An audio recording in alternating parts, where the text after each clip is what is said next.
We start today's news at noon with a live look from our Skycam at the Reserve Vineyards and Golf Club in Aloha. Today is a KGW weather impact alert day, although our more active, stormier weather is expected tonight and into tomorrow. Thanks for joining us here at noon. I'm Drew Carney. And I'm Shannon Green. Let's get right to meteorologist Rod Hill with the latest on the forecast. And Rod, it sounds like we could get some hail and thunder, possibly. Stormy skies for us. You saw the darkness out in Washington County from the Reserve Vineyards and Golf Club camera. So here's the area that I'm looking at. Our main threat for numerous heavier showers with hail and maybe a rumble of thunder is up here where I've kind of circled it in yellow. You can see radar is picking up some of this action. There have also been lightning strikes detected in this area up here as well. So that's what's coming in later this evening, overnight tonight, into the day tomorrow. Now, in the meantime, absolutely our rain chance continues. Here's a closer look.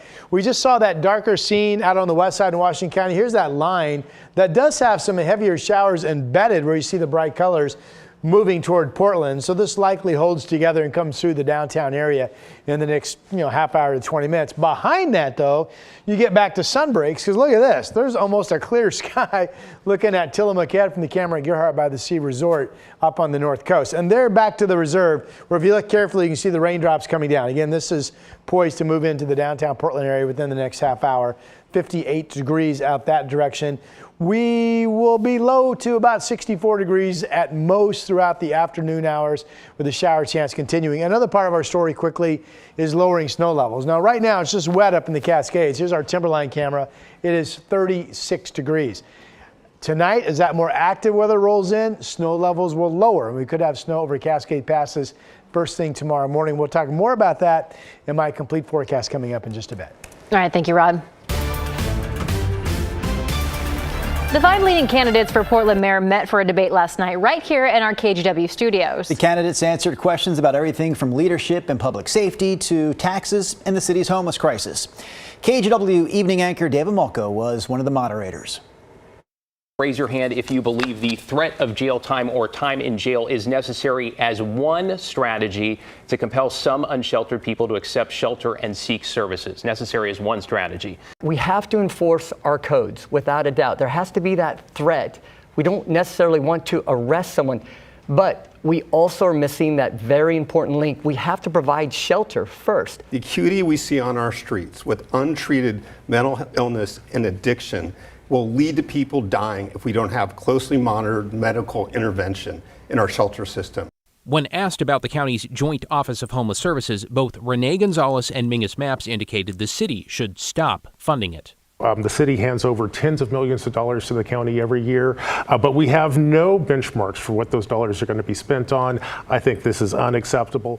With public safety, there was largely broad support for expanding the role of Portland Street Response. We need the right responders in the right roles. And what that means is Portland Street Response, which is a very innovative approach, should be fully funded. I would love to work with the police force and PSR to find how can we increase the utility to really relieve some of the burden on our police force. And when it came to Portland's recovery, here's how candidates answered a question about reversing the exodus of people and businesses from the Rose City. We have to be strong advocates for our taxpayers. Our tax burden is way too high because of Metro and Multnomah County taxes added in recent years. We cannot be number one or two in terms of total tax burden and be successful unless we are offering services to our taxpayers that are commensurate with that tax. And folks aren't seeing that value. There are cities around the nation that are doing conversions and creating the permits in 2 months. They've added thousands of units in downtown. We haven't added any because of our credits that we're offering for businesses to move into our downtown are complex and difficult. We have to accelerate that. We need an economic development approach that's beyond just Prosper Portland. We can't just delegate those kinds of responsibilities and roles to one agency. It needs to have a more comprehensive approach through the city. We need to be poised and aligned internally to optimize the landscape for businesses. We need to focus in on the core problems and the core challenges here. On safety, I believe I can hire 100 cops by the end of my first year as as mayor. Homelessness, those tents and needles we see on the streets is one of the reasons why folks are afraid to set down roots and grow a business there. We have all these vacant buildings and the cost of living and running a business is too high. So yes, the taxes are too high. And these vacancies, we need office to housing conversions right away. I don't believe in insisting that workers come back downtown. And one thing they all agreed on. So raise your hand if you think taxes taken as a whole are too high. That is everybody. David Molko, KGW News.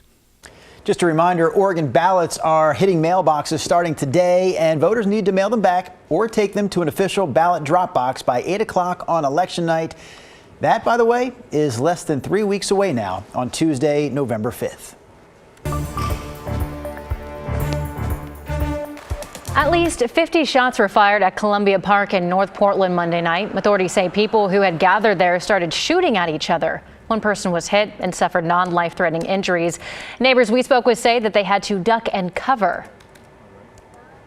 We hit the ground, we crawled to the back of our house to get behind as many walls as possible, out to the back, sitting behind the washer and dryer, because thinking the bullets cannot penetrate 3 walls. Police say multiple guns were involved, including rifles and semi-automatic weapons, and at least 5 homes were hit. No word on any arrests. Portland Police Chief Bob Day says the city needs to increase its number of sworn officers by roughly 18%.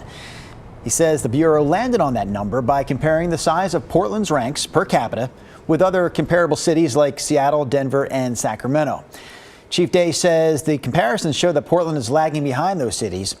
Projections show Portland needs just over 1,000 sworn officers.